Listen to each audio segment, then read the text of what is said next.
Olá, meus irmãos, nós vamos continuar nosso estudo sobre teologia reformada e comunicação. E como eu disse no vídeo anterior, hoje nós vamos estudar uma forma diferente de comunicação do Evangelho, forma diferente dentro das linhas que temos tratado. Eu quero falar sobre João Amós Comênios, né? Ele é Comênio, uma forma mais aportuguesada, ou Comênios, uma forma latinizada. Ele viveu de 1592 a 1670. A Unesco declarou em 1992, a Unesco declarou o ano de Comênios. Foi um ano muito importante para uma revitalização dos estudos sobre ele, embora ele ainda permaneça não tão conhecido em nosso país, ou pelo menos conhecido como deveria. Ele é considerado o pai da didática moderna. A sua obra principal foi a obra Didática Magna, escrita em 1632 e publicada em latim somente em 1657. Então, Comênio era natural de Vinitz, Morávia, foi batizado com este nome em homenagem ao pré-reformador João Huss, que viveu no século XIV e século XV, e que fora o iniciador da Igreja Morávia, dos Irmãos Unidos. Então, Comênios, que seria conhecido, como eu mencionei, como o pai da didática moderna, teve uma vida muito difícil. Órfão aos 12 anos, foi acolhido por uma tia paterna e, mesmo seus pais tendo-lhe deixado uma boa herança, ela foi dissipada devido à má administração de seus tutores. Nesse período, ele pôde estudar na escola dos Irmãos Unidos, entre 1604 e 1605, e somente aos 16 anos, em 1608, é que entrou para a Escola Latina de Preral. Em 1611, ingressou na Universidade de Herborn e, em 1613, foi admitido na Universidade de Heidelberg, na Alemanha, onde estudou teologia. Em 26 de abril de 1616, é ordenado pastor. Então, desde 1618, ele vai exercer o pastorado na cidade de Funec, na Morávia. No entanto, com a invasão da Boêmia e de sua cidade, que é saqueada e queimada, Comênio é proscrito em 1621. Perde sua biblioteca e manuscritos, e o pior, sua mulher, grávida, e seus 2 filhos morreram vitimados pela peste. Ele passou a ter uma vida errante pela Europa. No entanto, apesar de suas tribulações, Comênio pôde produzir uma obra vastíssima ligada especialmente à educação, mais de 140 tratados, sendo o seu principal trabalho, que resume bem a sua obra, a Didática Magna, que eu mencionei há pouco.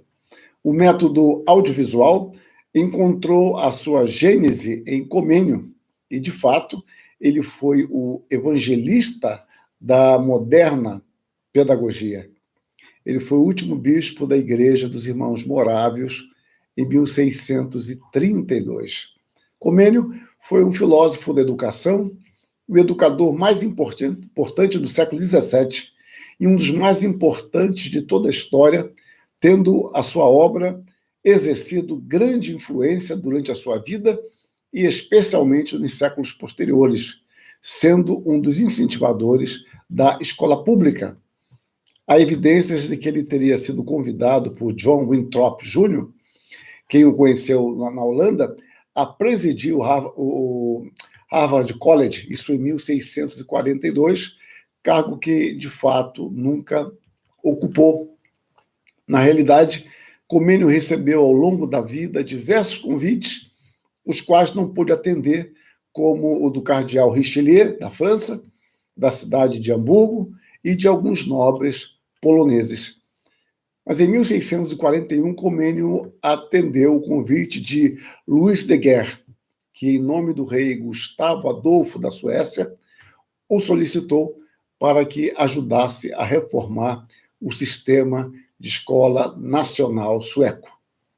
Em 1656, foi a convite viver na Holanda, onde passou o resto dos seus dias e morreu em 15 de novembro de 1670.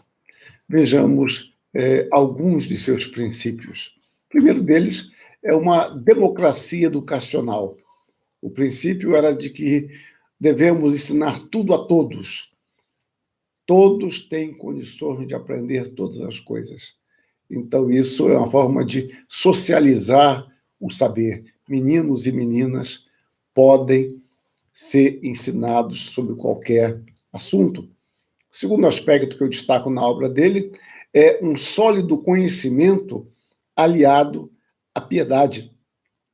Na sua obra Didática Magna, de modo especial, a gente observa a grande ênfase dele, a piedade, a reverência para com Deus, um relacionamento justo com o seu próximo, o aprofundamento nos seus estudos. Então, ele não dissocia conhecimento de piedade. Um outro aspecto que eu destaco na obra dele é uma metodologia voltada para o aluno. Ou seja, a preocupação dele era que os professores ensinassem menos e os alunos aprendessem mais, que os professores desenvolvessem uma metodologia por meio da qual os alunos pudessem, com menos sacrifício, com menos lutas, com menos enfado, usando a expressão que ele emprega, com menos enfado, aprender melhor o conteúdo de suas disciplinas. Um quarto aspecto que eu destaco em sua obra é a educação para o tempo e para a eternidade. Nós somos criados, conforme ele entende,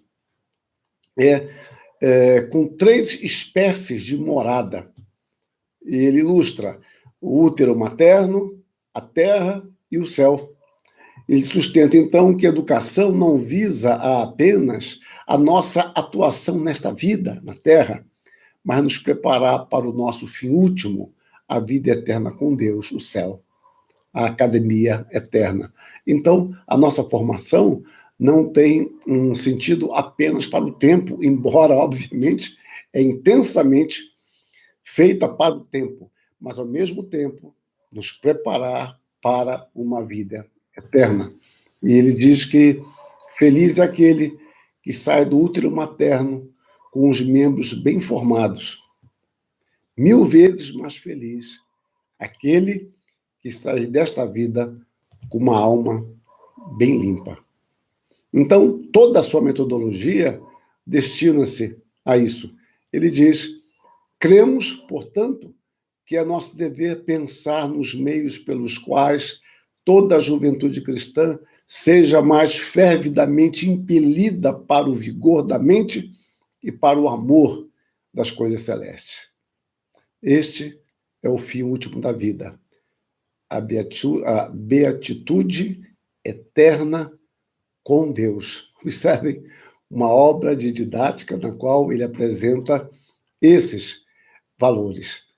E ele nos vai mostrar mais, considerando o homem como imagem de Deus, devendo ser, portanto, santo, sustenta que os autênticos requisitos do homem são, abre aspas, primeiro, que tenha conhecimento de todas as coisas, instrução.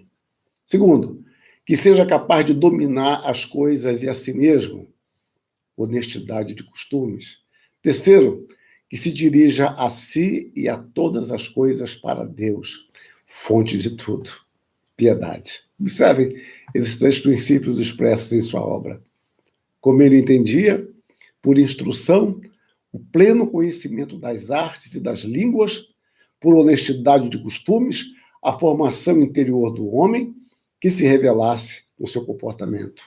E por piedade ou religião, abre aspas, a veneração interior pela qual a alma humana se liga e se prende ao Ser Supremo. Ele apresenta os 21 cânones para conduzir o jovem à piedade. aqui nós não temos espaço para destacar todos eles, né? Para mencionar todos eles.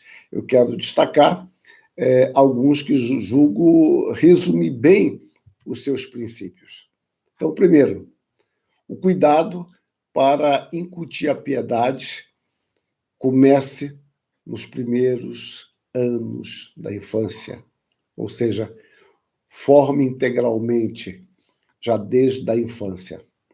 Outro princípio, aprendam, pois, desde o princípio da vida, a ocuparem-se o mais que possam nas coisas que conduzem imediatamente a Deus, na leitura das Sagradas Escrituras, nos exercícios do culto divino e nas boas obras corporais.